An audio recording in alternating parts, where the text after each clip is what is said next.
Hello students, हम some basic concept of chemistry के बारे में बात कर रहे थे और some basic concept of chemistry में एक टॉपिक रह गया था जिसकी हम बात कर रहे थे, दैट वाज नॉर्मेलिटी। और मैंने कहा था कि आपसे कि पूरी की पूरी एक वीडियो नॉर्मेलिटी के ऊपर आएगी, क्योंकि नॉर्मेलिटी जो टर्म है वो काफी बड़ी और एक्सप्लोर वाली टर्म है बेटा।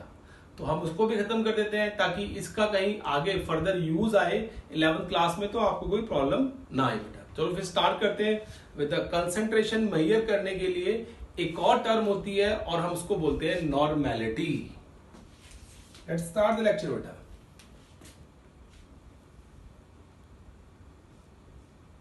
देखो जो हमारे पास टर्म आ रही है दैट इज नॉर्मेलिटी। इस नॉर्मेलिटी को पहले डिफाइन करेंगे हम। तो डिफाइन करते हुए बेटा क्या कहेंगे, देखो यहां पे हम यहां पे कहते हैं number of gram equivalent, number of gram equivalent of solute present in 1 liter of solution। number of gram equivalent of solute present in 1 liter of solution बेटा, इसको हम बोलते हैं नॉर्मेलिटी। अब देखो आपको यहां पे देखो बेटा, आपको यहां पे एक नई टर्म देखने को मिली है and that is number of gram equivalent. और सारे का सारा केस इसी का है कि नंबर ऑफ ग्राम इक्विवेलेंट होता क्या है, किस तरीके से कैलकुलेट करते हैं, सब कुछ यही है बेटा। तभी हम नॉर्मेलिटी टर्म को थोड़ा बड़ा मानते हैं। ठीक है, क्लियर है केस। अब चलो देखो बात करते हैं कि नंबर ऑफ ग्राम इक्विवेलेंट का केस क्या होता है, उसके बाद हम सारी डिटेल में पढ़ेंगे। नंबर ऑफ ग्राम इक्विवेलेंट जो होता है बेटा, number of gram equivalent is equal to weight of solute divided by equivalent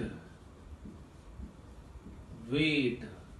this is the formula कि number of gram equivalent calculate करना है तो हम क्या कहते हैं, weight of solute divided by equivalent weight. जिस तरीके से बेटा मोल्स कैलकुलेट करते हैं ना, उसी तरीके से number of gram equivalent calculate किया जाता है। सिर्फ मोल्स और इसमें क्या डिफरेंस है, यहां पे हम इक्विवेलेंट वेट लिख रहे हैं या इक्विवेलेंट मास लिख रहे हैं, और मोल्स के अंदर हम मॉलिक्यूलर मास कंसीडर करके चलते हैं। कोई भी कंपाउंड होता है उसका हम क्या कहते हैं बेटा, मॉलिक्यूलर मास जनरली कंसीडर करते हैं। अब सारे का सारा खेल जो है बेटा वो इक्विवेलेंट वेट का ही है। हम बात करेंगे इक्विवेलेंट वेट क्या होता है। इक्विवेलेंट वेट बेटा, क्लियर है, ये टॉपिक इंपॉर्टेंट है। अब पहले बताऊंगा डेफिनेशन इसकी कि इक्विवेलेंट वेट को डिफाइन कैसे करना है आपने। देखो बच्चे ना बहुत कंफ्यूज होते हैं कि डेफिनेशन क्या है और इसका मैथमेटिकल एक्सप्रेशन क्या है। तो आपको दोनों याद रखने हैं, डेफिनेशन अलग होती है बेटा और मैथमेटिकल एक्सप्रेशन जो है that is a different issue. ठीक है, वो अलग से होता है। तो पहले हम डेफिनेशन की बात करते हैं यहां पे इक्विवेलेंट वेट की। अगर आपको डिफाइन करने को आ जाए तो हम बोलते हैं डेफिनेशन के इसके अंदर बेटा, number of gram of any substance, number of gram of any substance completely reacts with 1.008 gram of hydrogen। Then बेटा number of gram of any substance, किसी भी सब्सटेंस का कितना मास 1.008 ग्राम ऑफ हाइड्रोजन के साथ रिएक्ट करता है completely, that is the equivalent weight of that substance. This is a one of definition बेटा। देखो कई बुक्स में इस तरीके से मेंशन किया होता है जो मैं यहां पे लिख रहा हूं, और कई में ऐसे लिखा होता है देखो वहां लिखा होता है number of parts of any substance by mass completely reacts with 1.008 parts by mass of hydrogen. ये दोनों डेफिनेशन सेम है बेटा, वैलिड है दोनों। अगर आपसे कोई इक्विवेलेंट वेट की डेफिनेशन पूछता है तो आपको इक्विवेलेंट वेट की डेफिनेशन ये डिफाइन करनी है, आइदर ऑफ देम, कोई भी आप एक डिफाइन कर सकते हो इसमें से बेटा। क्लियर है? अब जो रेफरेंस एलिमेंट लिया गया बेटा यहाँ पे, that is 1.00 part by mass of hydrogen consider किया हुआ है। आप चाहो तो इसको रिप्लेस कर सकते हो, you can write some other element like this, जो हमें मेंशन किए हुए बेटा उस केस के अंदर, वही मैं आपको शो करूंगा कि कौन कौन से केस और मेंशन किए हुए वहां पे, तो उन्हीं की बात करते हैं। देखो बेटा हम यहाँ पे क्या है केस सी, वो आएगा number of parts of any substance by mass completely reacts with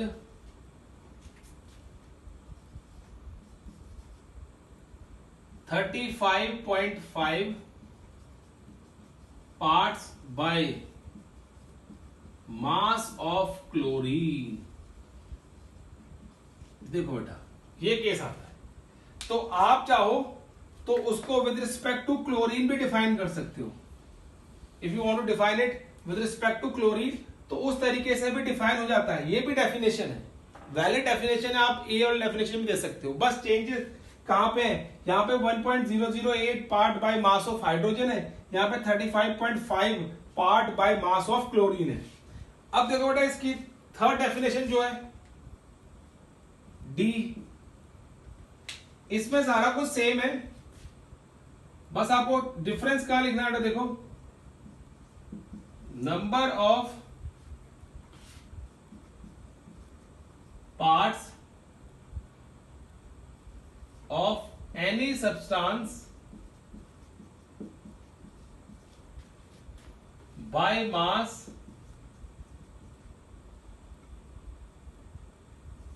completely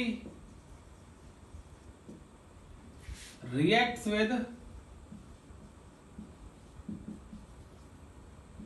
8 parts by mass of oxygen.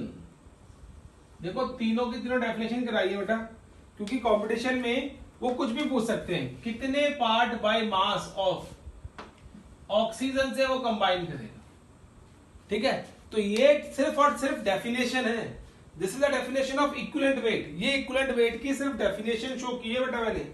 तो तीन तरीके से हम इक्विवेलेंट वेट को डिफाइन कर सकते हैं। मैं बार बार देखो एम्फेसिस दे रहा हूं इस चीज पे कि डिफाइन कर सकते हैं with respect to hydrogen, with respect to chlorine and with respect to oxygen. We can define it with respect to hydrogen, with respect to chlorine and with respect to oxygen बेटा। ठीक, hydrogen का जो atomic mass होता है वही consider किया है, chlorine का जो एटॉमिक मास होता है वही कंसिडर किया है, और ऑक्सीजन का जो एटॉमिक मास होता है उसका हाफ मास लिया बेटा। ये क्यों लिया है आपको आगे पता चल जाएगा। चलो बेटा हमने क्या किया, इस तरीके से इक्विवेलेंट वेट की डेफिनेशन को बताया, आपको डेफिनेशन होती क्या है, और डिफाइन किया कि हम कितने तरीके से इक्विवेलेंट वेट को डिफाइन कर सकते हैं। अब इक्विवेलेंट वेट को कैलकुलेट करने का तरीका बेटा अलग होता है। अब वो सीखते हैं कि हम किस तरीके से इक्विवेलेंट वेट कैलकुलेट करेंगे डिफरेंट डिफरेंट सब्सटेंसेस का। Now will talk about the how to calculate mathematically equivalent weight. अब उसकी बात करते हैं। देखो बेटा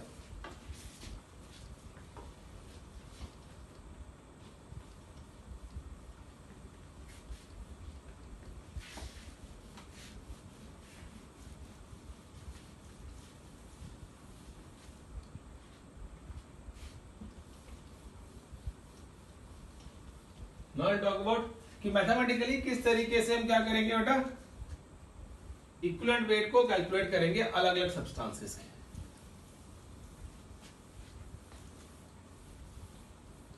चेक करो बेटा अभी कि क्या होता है। डन। देखो पहला case,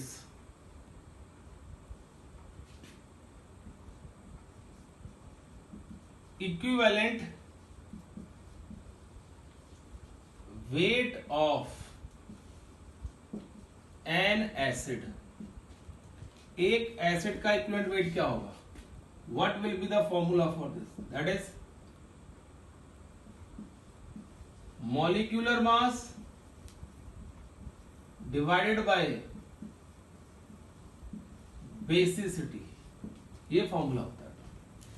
equivalent weight of acid, किसी भी एसिड का अगर आपको इक्विवेलेंट वेट निकालना है तो आपको क्या करना है, उसका मॉलिक्यूलर मास लिखो क्या होगा और उसकी बेसिसिटी से डिवाइड कर दो कि उसकी बेसिसिटी क्या होगी। मतलब इस बेसिसिटी का मतलब क्या है बेटा, ये होता है number of H positive ions are neutralized by OH negative ion. This is basicity. कितने H positive ion को OH negative ion न्यूट्रलाइज कर रहा है, that is known as basicity of the acid. वो एसिड की बेसिसिटी होती है बेटा, ठीक है। अब हम बात करते हैं एग्जांपल्स की इसमें, तो we can give number of examples over here, ठीक है। तो अगर आप बात करते हैं, देखो स्टार्टिंग से HCl, HCl का इक्विवेलेंट वेट क्या होगा, इसका मॉलिक्यूलर मास कितना है 36.5 डिवाइड बाय बेसिसिटी कितनी है, how many H positive ion it will give when it react with base, it will give you only 1 H positive ion, that is why divide by 1 and इसका equivalent weight और molecular mass बराबर है बेटा। If यहां पे आप note लिख सकते हो, if basicity of any acid is unity, then if basicity of any acid is unity, then क्या होगा बेटा, फिर आप कहोगे वहां पे equivalent weight is equal to molecular mass. याद रखना बेटा केस, अगर किसी की बेसिसिटी एसिड के लिए 1 आ रही है तो उसका इक्विवेलेंट वेट और मॉलिक्यूलर मास बराबर होगा, इक्विवेलेंट वेट और मॉलिक्यूलर मास बराबर होगा। कैसे, और एग्जांपल देता हूं यहां पे, अगर इस केस में HNO3 नाइट्रिक एसिड CH3COOH बेटा एसिडिक एसिड, क्लियर है, जिसमें भी आपको एक H पॉजिटिव आयन मिल रहा हो और वो उसकी बेसिसिटी शो कर रहा हो, वहां पे आप लिख दोगे उसका इक्विवेलेंट वेट और मॉलिक्यूलर मास बराबर है बेटा, तो आपको फर्दर कैलकुलेशन की जरूरत नहीं पड़ती, आप इक्विवेलेंट वेट बहुत इजीली निकाल लोगे, वहां पे कैलकुलेट कर लोगे। अब देखो इसके अलावा और एग्जांपल देता हूं बेटा, B, talk about B example इसका सेकंड। अगर आपसे कोई बोलते हैं H2SO4 का इक्विवेलेंट वेट क्या होगा, तो आप क्या करोगे, equivalent weight is equal to molecular mass कितना होता है इसका 98, and how many H positive ion it has, it has 2 H positive ion, divide by 2 that is 49। तो इसका H2SO4 जो किंग ऑफ केमिकल्स है बेटा, उसका जो इक्विवेलेंट वेट होता है दैट इज 49, वो 49 होता है, ठीक है। इक्विवेलेंट वेट क्या होता है बेटा उसका 49, जो हम यहां पे शो कर रहे हैं। अब देखो थर्ड सी एग्जांपल, अगर आपको बोले H3PO4 इसका इक्विवेलेंट वेट क्या होगा बेटा, तो इसका इक्विवेलेंट वेट कैलकुलेट करने के लिए हम क्या करेंगे, equivalent weight is equal to molecular mass बेटा इसका। अब इसका भी मॉलिक्यूलर मास 98 होता है, आप चेक कर सकते हो, फास्फोरस का 31 और H का 3 हो गए, तो 31 plus 3 34, 34 plus 64, 34 or 64, that is 98. And how many H positive ion it will give? It will give you 3 H positive ion. And divide by 3, then you will get 3 3s are 9, 3 2s are 6, 2 क्या होगा, 3 6 are 18 and 6 6 something like this it will be बेटा. Clear है? तो ये हो गया 32.66 gram equivalent weight of H3PO3. अब देखो यहां तक तो बहुत क्लियर है. जितने H पॉजिटिव एसिड के अंदर प्रेजेंट थे आपने उनसे डिवाइड कर दिया, उस नंबर से डिवाइड कर दिया. देखो यहां पे 2 थे तो 2 से डिवाइड किया, यहां पे 3 थे तो 3 से डिवाइड कर दिया. यहां पे हमारे पास 1 है बेटा HNO3 में और HCl में, तो आपने 1 से डिवाइड कर दिया. लेकिन यहां पे देखो we have 3 2 4, 3 plus 1 4, we have 4 H atoms but we have divided with only 1. Why? Because after dissociation of this acetic acid CH3COOH, ये कुछ इस तरीके से टूटता है बेटा, CH3COO negative and H positive. तो मैं तो स्टार्टिंग से बोल ही रहा हूं बेटा कि H पॉजिटिव टूटने के बाद कितने मिल रहे हैं. After dissociation how many H positive ions we are obtained in the solution, and due to that basicity can be calculated, और उसके कारण बेसिसिटी कैलकुलेट की जा सकती है, जो मैं आपको बता रहा हूं बेटा वहां पे. क्लियर है केस? तो ये चीज याद रखनी है बेटा. अब देखो एक एग्जांपल और ले रहा हूं, बहुत इंपॉर्टेंट एग्जांपल है, और ध्यान से देखना और समझने की कोशिश करना उसको. ठीक है? H3PO3, एक होता है H3PO3 बेटा, वो H3PO4 था. इसको बोलते हैं H3PO4 को ortho phosphoric acid, and this is phosphorous acid. Clear है बेटा? अब देखो इस केस के अंदर अगर आप इक्विवेलेंट वेट निकालोगे यहां पे, तो इक्विवेलेंट वेट क्या आएगा, 34 प्लस 34 तो आ गया दोनों का, एंड 63 था 48, 8 4 12, 4 3 7 और 1 8 बेटा. कितना आ गए 82 डिवाइड बाय 3 करोगे बेटा, तो that will be wrong. If you divide by 3, because there are 3 H atoms in this case, तो that will be absolutely wrong बेटा, वो absolutely wrong होगा. अब ऐसे केसेस के अंदर हम क्या करते हैं ये आपको बताता हूं बेटा, सुनो ध्यान से. थोड़ा रब कर ले इसको, देन विल स्टार्ट कि ऐसे केसेस के अंदर हम जनरली क्या करेंगे बेटा, कि क्या केस आता है यहाँ पे और किस तरीके से डिस्कस करते हैं. तो देखो बेटा,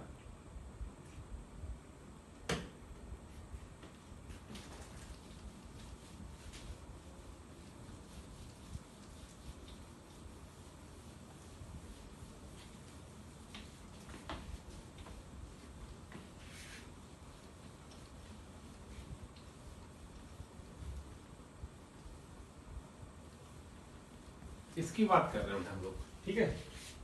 अब ऐसे केसेस के अंदर जनरली हम क्या करते हैं, देखो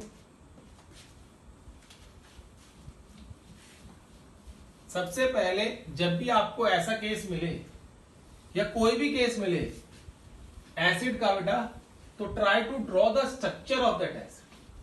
उस एसिड का स्ट्रक्चर ड्रॉ करने की कोशिश करो. ठीक है? कैसे करेंगे, देखो स्ट्रक्चर ड्रॉ. अगर ऐसा केस कोई मिलता है बेटा, कोई भी केस मिलता है, तो try to draw the structure of that acid. कैसे करेंगे देखो बेटा, बताता हूं मैं आपको. अब H3PO4 है, तो यहां पे P डबल बॉन्ड O तो एक लगाना है बेटा, ये तो मैंडेटरी है. क्लियर है? फिर चेक करना है कि इसमें हमारे पास कितने H और कितने O बच गए. How many H we are left with over here, 3, and how many O with 2. तो put 2 OH and then 1 H is left over there. This is the structure of this compound phosphorus acid. अब phosphorus acid के case के अंदर how many OH ion we have? We have 2 OH negative ion over here. तो जितने OH attach होंगे बेटा इस phosphorus के साथ, ध्यान से सुनो, जितने OH अटैच होंगे इस फास्फोरस के साथ उतने ही आपको H पॉजिटिव आयन मिलेंगे। ये H पॉजिटिव आयन की फॉर्म में रिलीज नहीं होगा because this bond is purely covalent bond, और आपको पता है covalent bond H positive ion नहीं देगा। But here in this case there is electronegativity difference between O and H, that is why ये O अपने आप से इस H को H पॉजिटिव फॉर्म के अंदर रिमूव कर देगा।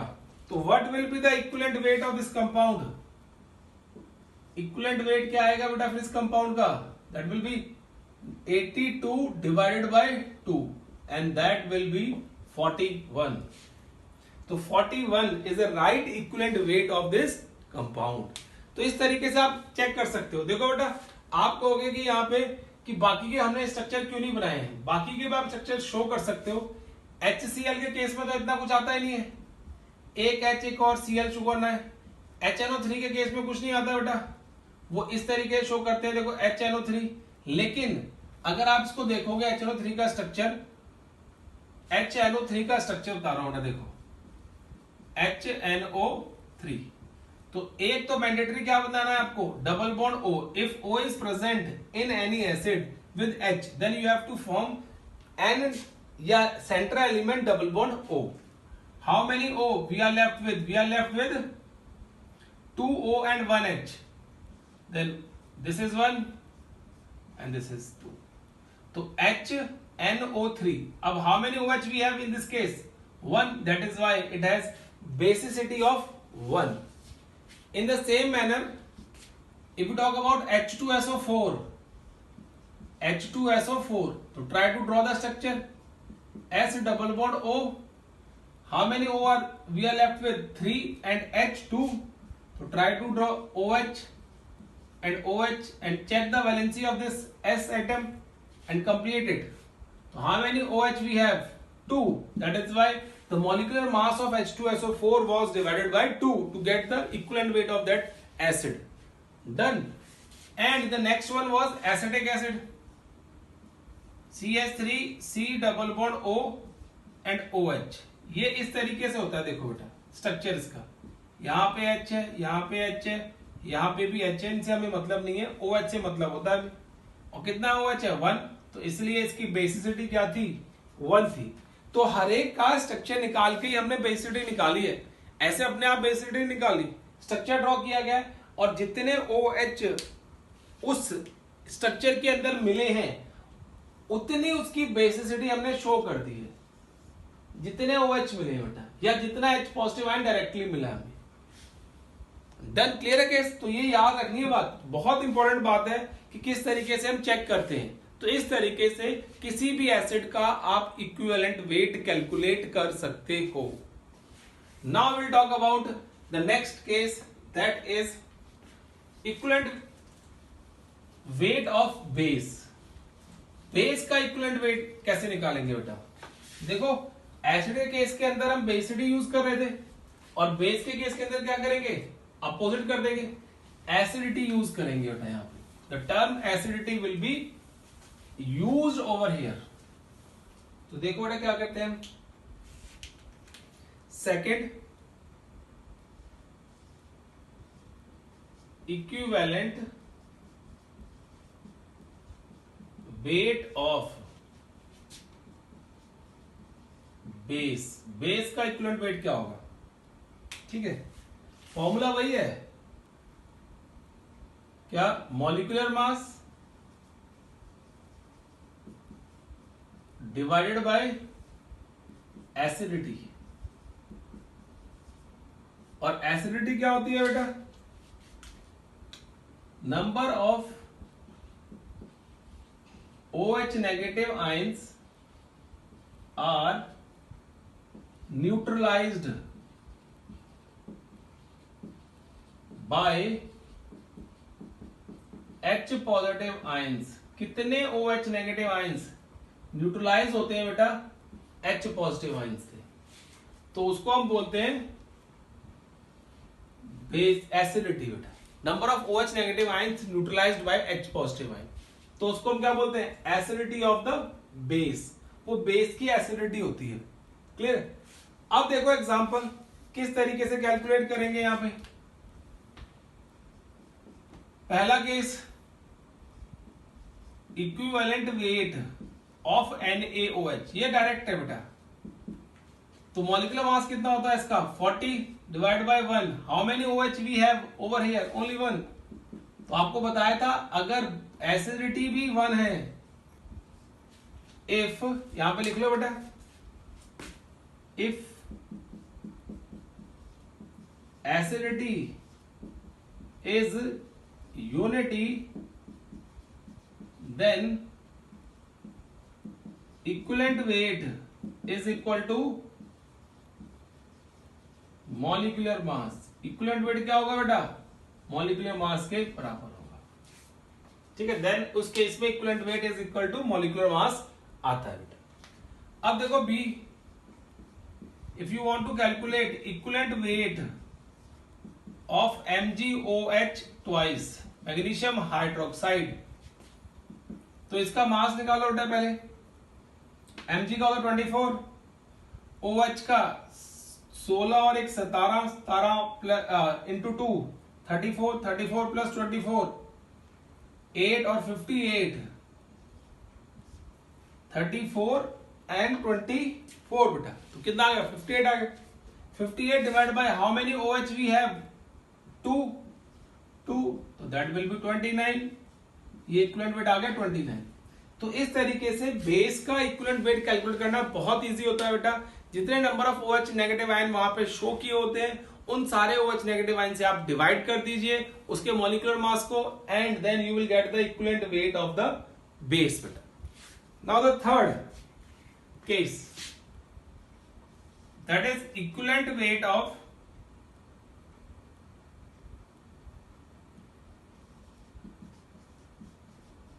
Equivalent weight of salt. Salt का इक्विवेलेंट वेट क्या होता है? Clear case? तो पहले फॉर्मूला लिखते हैं बेटा इसका, मॉलिक्यूलर मास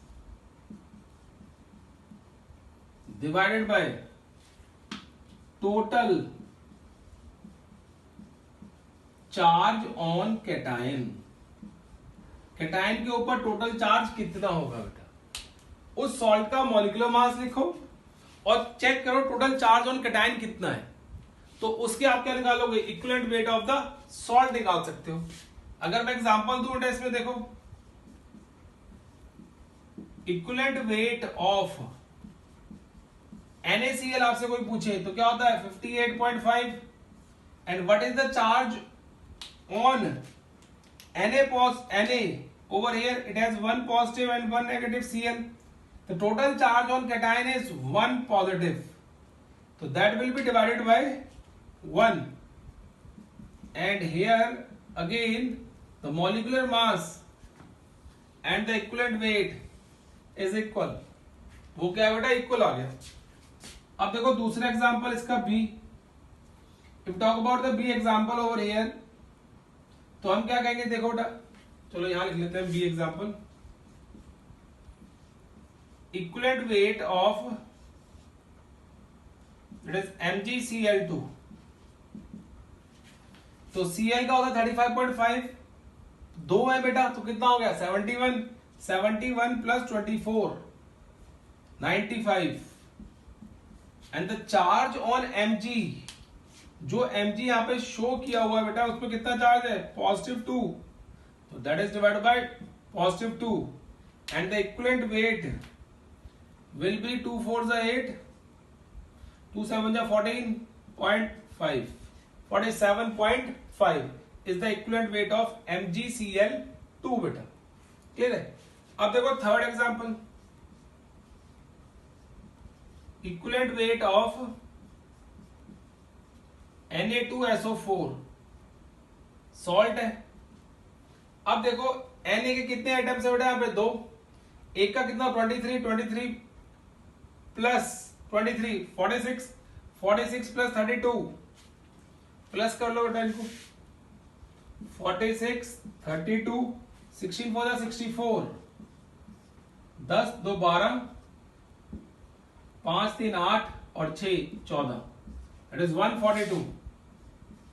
142 डिवाइडेड बाय, अब आप कहोगे यहां पे बेटा Na के ऊपर कितना चार्ज है, 1 positive, but we have 2 items of Na, तो टोटल चार्ज लेने के लिए बोला था मैंने, अभी बोला था यहाँ पे टोटल चार्ज ऑन कैटायन, तो टोटल चार्ज कितना हो गया 2 बेटा, 2 आइटम है, एक के ऊपर 1 पॉजिटिव, 2 के ऊपर 2 पॉजिटिव हो गए, तो the equivalent weight of this 71 आ गया बेटा। तो इस तरीके से किसी भी सॉल्ट का इक्विवेलेंट वेट आप कैलकुलेट कर सकते हो, जो भी सॉल्ट दे रखा हो उसका बहुत इजीली इक्विवेलेंट वेट कैलकुलेट किया जा सकता है with the help of this particular formula. ठीक है, अब देखो बात करते हैं फोर्थ बेटा, equivalent weight of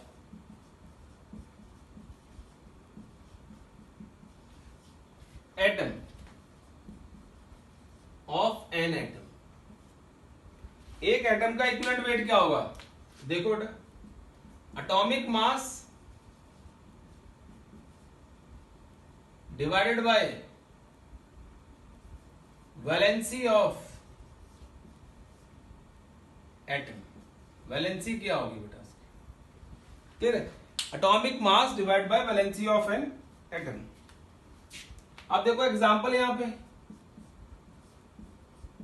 equivalent weight of hydrogen कितना होता है मास का 1, वैलेंसी कितनी है 1, दैट इज 1, डन।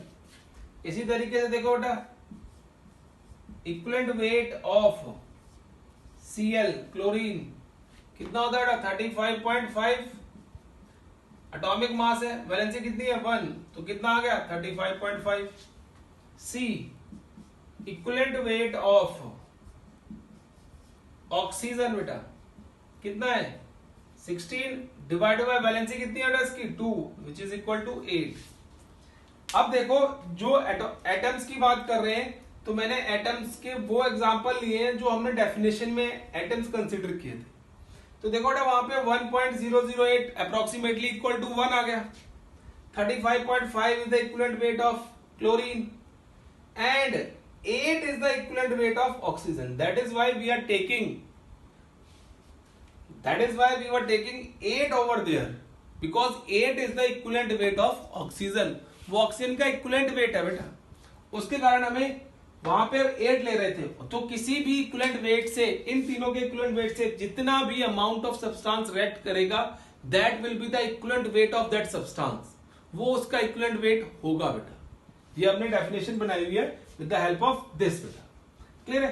तो ये आ गया आपके पास equivalent weight of an atom. आप किसी का भी कैलकुलेट कर सकते हो, कोई प्रॉब्लम नहीं बेटा। यहाँ पे सारे मैं नॉन मेटल कंसीडर किए हैं, आप चाहो तो मेटल निकाल सकते हो। आपसे सोडियम का पूछे 23 रहेगा, बिकॉज उसकी वैलेंसी 1 होती है। मैग्नीशियम का पूछे तो 24 एटॉमिक मास होता है और वैलेंसी 2 होती है, 12 आ गया। एल्यूमिनियम का पूछे तो 27 is atomic mass and 3 is the valency, then it will be 9। ठीक है, तो उस तरीके से आप इक्विवेलेंट वेट भी कैलकुलेट कर सकते हो किसी भी मेटल के। बहुत टीडीएस जॉब नहीं है, बहुत इजी जॉब है बेटा। ठीक है, अब देखो लास्ट इक्विवेलेंट वेट की बात करें हम लोग, तो फिफ्थ आता है इसमें equivalent weight of oxidising and reducing agents. Oxidising और रिड्यूसिंग एजेंट के इक्विवेलेंट वेट की बात करते हैं बेटा। देखो इसमें क्या कहेंगे हम लोग, मॉलिक्यूलर मास क्या है उसका divided by number of electrons transferred in a reaction. एक रिएक्शन में कितने नंबर ऑफ इलेक्ट्रॉन ट्रांसफर हो रहे हैं बेटा, उसके अकॉर्डिंगली आप बता सकते हो कि इक्विवेलेंट वेट क्या होगा उसका। ठीक है, तो ये हम लेटर ऑन डिस्कस करेंगे, आपको समझाऊंगा किस तरीके से इलेक्ट्रॉन ट्रांसफर कैलकुलेट किए जाते हैं बेटा, तो वहां पे हम बात करेंगे। तो इसके एग्जांपल भी हम लेटर ऑन लेंगे आफ्टर रिडॉक्स रिएक्शन बेटा, क्लियर है। तो आप याद रखो फॉर्मूला कि क्या होता है, अगर आपको इक्विवेलेंट वेट ऑफ ऑक्सीडाइजिंग और रिड्यूसिंग एजेंट चेक करना है तो you can check them like this: molecular mass divided by number of electron transferred in the reaction, या involved in the reaction, transferred, or you can say involved in the reaction. कितने electron involve reaction के अंदर, दोनों case आते हैं बेटा वहां पे. डन हो गया केस. तो ये हो गया कि how to calculate the equivalent weight of the various species present in the syllabus में जो दे रखी है उनमें. तो पहले हमने एसिड का बात की बेटा, फिर हमने बेस की बात की, then we talk about salt, then we talk about atoms, and at the last we have talked about oxidising and reducing agents बेटा. क्लियर. तो ये इक्विवेलेंट वेट कैलकुलेट करने के तरीके होते हैं. Now we are back to normality. अब हम नॉर्मेलिटी वापस जा रहे हैं. नॉर्मेलिटी का फॉर्मूला क्या होता है, यूनिट्स क्या होते हैं बेटा उनकी, ठीक है, और कौन कौन से फॉर्मूले नॉर्मेलिटी के हमारे पास अवेलेबल हैं, ठीक है, जिनकी हेल्प से हम कैलकुलेट कर सकते हैं normality of different substances. Done. चलो बेटा इसको रब करते हैं पहले, फिर हम आगे मूव करते हैं.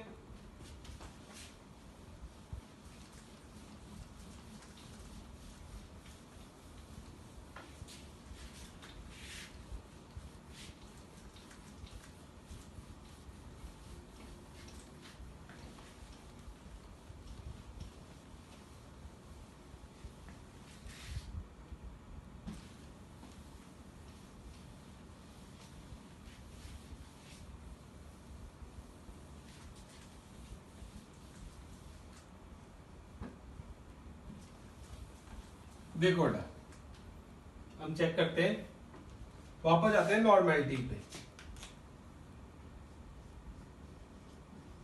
Normality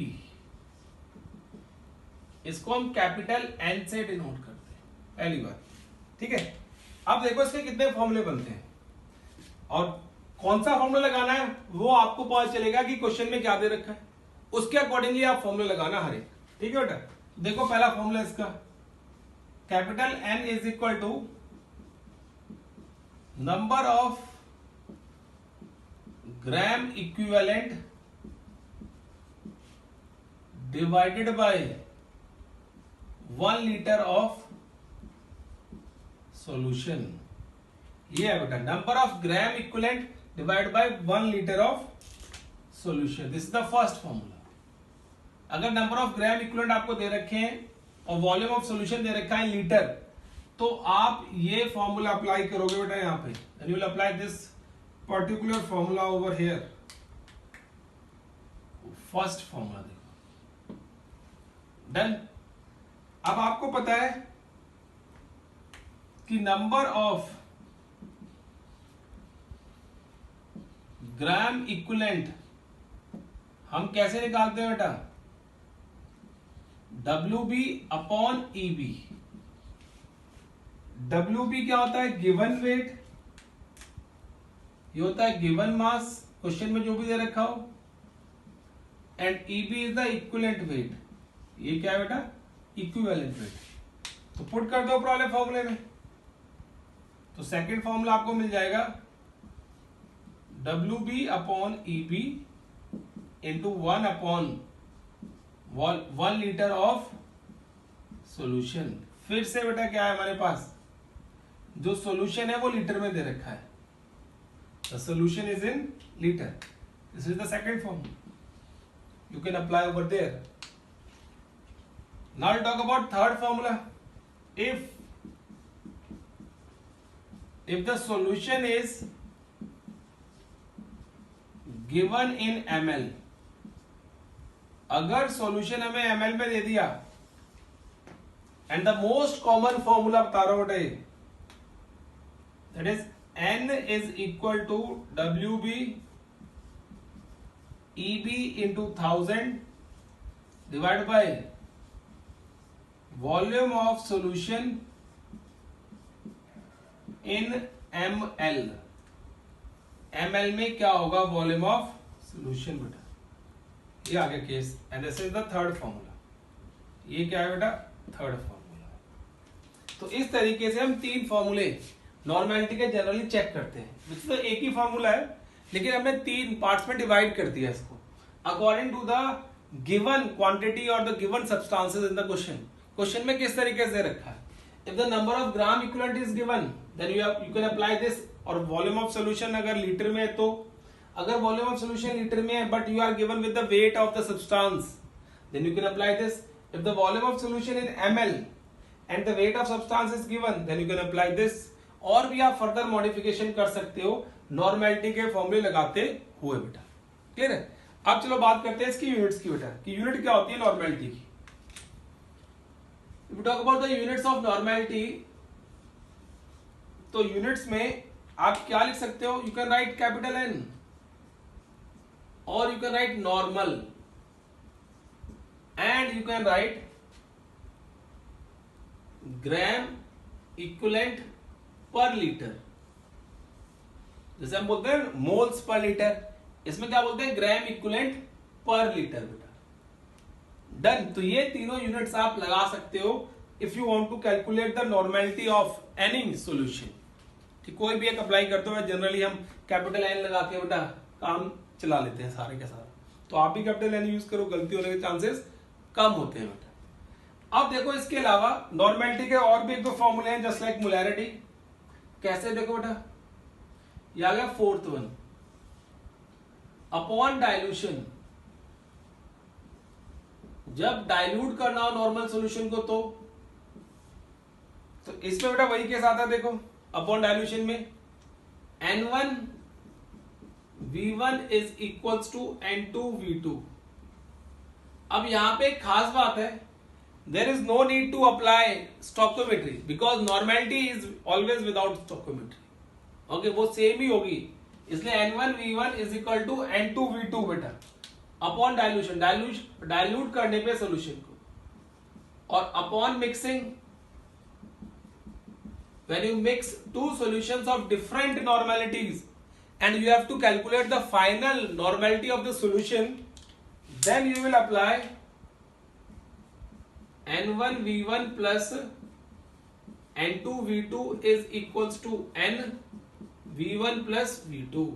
This is the formula.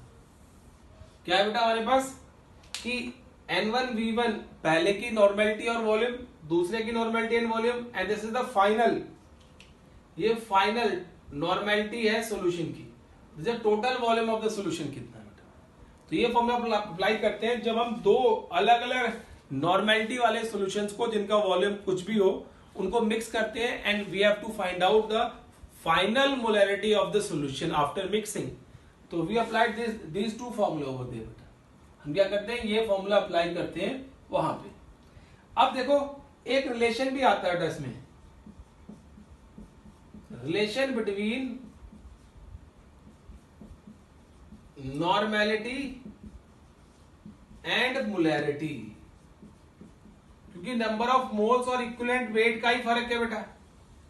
तो क्या रिलेशन आएगा इन दोनों के बीच में. तो हम कहते हैं देखो रिलेशन में normality is equal two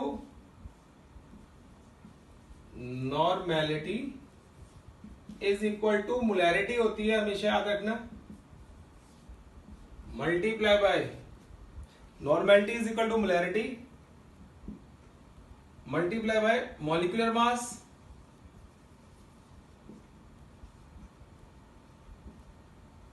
divided by n factor बेटा. एन फैक्टर मतलब कोई भी केस कंसिडर करोगे, if it is acid, normality और मोलैरिटी रिलेशन निकाल रहे हो एसिड के बीच में तो बेसिसिटी होगा एन फैक्टर. अगर बेस निकाल रहे हो तो ये एसिडिटी होगा. अगर सॉल्ट का निकाल रहे हो टोटल चार्ज होगा.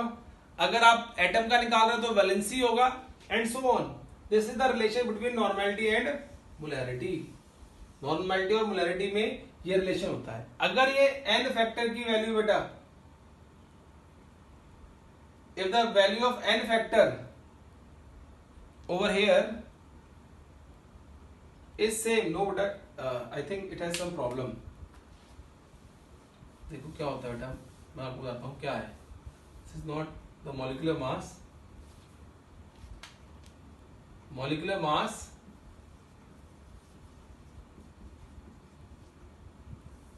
divided by equivalent mass बोलते हैं. What we call it? Equivalent mass से डिवाइड करते हैं. Sorry, that was my mistake. Equivalent mass होता है बेटा. और फिर हम लिख देते हैं इसको ऐसे normality is equal to molarity into n factor, ऐसे लिखते हो 10। अगर इस n फैक्टर की वैल्यू 1 है तो normality is equal to molarity हो जाएगी, और n फैक्टर वही है बेटा। अगर आप एसिड की बात कर रहे हो तो बेसिटी, बेस की बात कर रहे हो तो एसिडिटी का केस, सॉल्ट की बात कर रहे हो तो चार्ज ऑन द कैटायन, और एटम की बात कर रहे हो तो वैलेंसी, एंड ऑक्सीडाइजिंग और रिड्यूसिंग एजेंट की बात कर रहे हो तो number of electron involve in the reaction, that is n factor. तो इस तरीके से आप नॉर्मेलिटी और मोलैरिटी के बीच में रिलेशन निकाल सकते हो।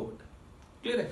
तो ये हमारा था नॉर्मेलिटी का टॉपिक जो मैंने कवर कर दिया, बट हमने कोई क्वेश्चन सॉल्व नहीं किया बेटा। अब नेक्स्ट वीडियो में या नेक्स्ट लेक्चर में हम क्वेश्चन भी देख लेंगे, इसके क्वेश्चन किस तरीके से किए जाते हैं। Till then take care, bye bye बेटा।